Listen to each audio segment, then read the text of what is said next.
Welcome to this explainer. Okay, today we're talking about building your ultimate financial shield. We're going to map out a highly personalized safety net using a super clean, really direct framework. By the end of this, you're going to walk away knowing exactly how to safeguard yourself against all those unpredictable curveballs life loves to throw your way. Let's get right into it. Now, I want you to just take a second and imagine the sheer stress of a sudden job loss, or maybe a massive car repair, or a surprise medical bill. Now, imagine facing that completely without a cash buffer. Yeah, your stress levels immediately go through the roof, right? And honestly, that's exactly what happens when life suddenly gets incredibly expensive and you just aren't prepared. It's a trap. It forces people into this really dangerous cycle of racking up credit card debt or having to liquidate their long-term investments at literally the worst possible time. So here's our roadmap for today. First, the unexpected reality. Second, how much do you need? Third, calculating your target number. Fourth, where to keep it safe. And finally, number 5, the true value of cash. Let's get things off with section 1, the unexpected reality. First things first, what actually is an emergency fund? Well, by definition, it's a dedicated reserve of accessible cash used strictly to protect against unexpected, necessary financial shocks, period. It's entirely separated from your everyday spending, and this is super important. It's completely separated from what we call sinking funds. You know, sinking funds are those savings jars for predictable things like a planned holiday, your annual insurance premiums, or saving up for a new laptop. But your emergency fund? No way. That is not for a vacation. It's literally your break glass in case of emergency money. It's for when your furnace dies in the dead of winter or you're hit with a sudden medical emergency. Moving right along to section 2, how much do you need?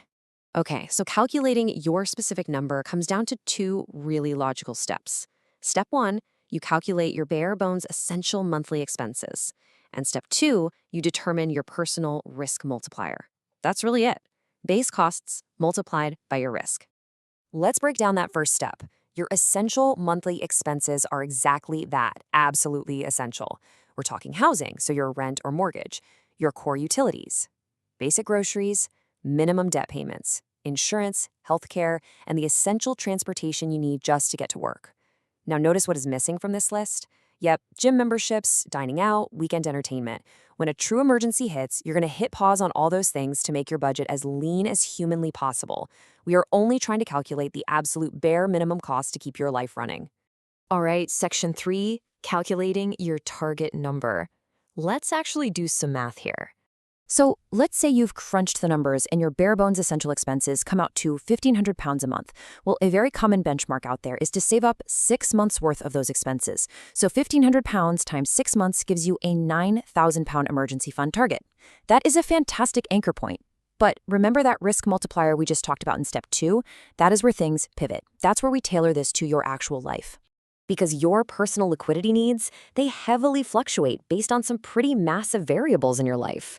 Research clearly shows that factors like the stability of your income, whether you have a dual income or single income household, the number of dependents relying on you, and even the transferability of your job skills, all of those things dictate whether you need more or less cash on hand. Generic advice just doesn't work here. Notice how we can actually categorize these life factors into actionable risk profiles. Look at this. If you're a lower risk, say you've got a very stable job, you're in a dual income household with 0 dependents, and you're in a high demand field, well, then just 3 months of expenses might be absolutely fine for you. Now, if you're moderate risk, maybe a single income household, you've got kids, a mortgage, standard job security, then that classic 6-month target is probably perfect. But if you are higher risk, meaning your income is variable, maybe you're a freelancer, a business owner, or you have chronic health risks, you really want to aim for 9 to 12 months or maybe even more. Your ultimate goal here is to find your specific sleep number. That's the exact amount of money sitting in the bank that lets you sleep peacefully at night, knowing that if everything goes totally sideways, your family is protected. Now listen, if calculating that 6-month or 12-month number just made your heart skip a beat, please don't panic. You absolutely do not need to have the perfect, fully funded account on day 1.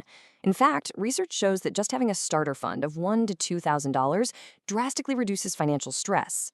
It physically prevents you from having to rely on high-interest credit cards for common, everyday emergencies.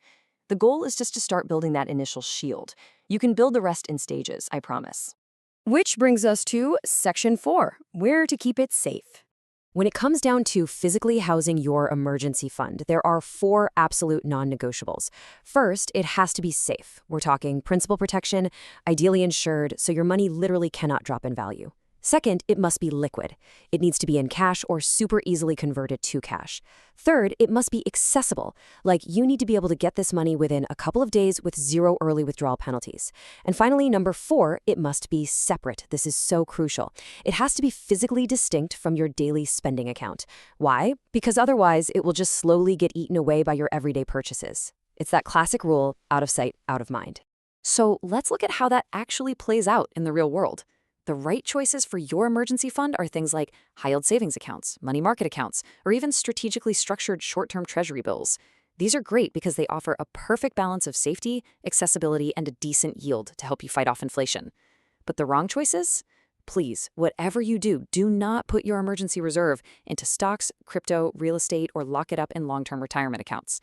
The massive problem with volatile investments, like the stock market, is that economic downturns often happen at the exact same time as job losses. It's a double whammy.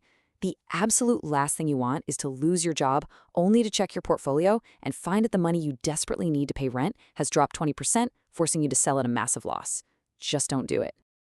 All right, on to our final section, number 5, the true value of cash. If you only remember one thing from today, make it this quote right here.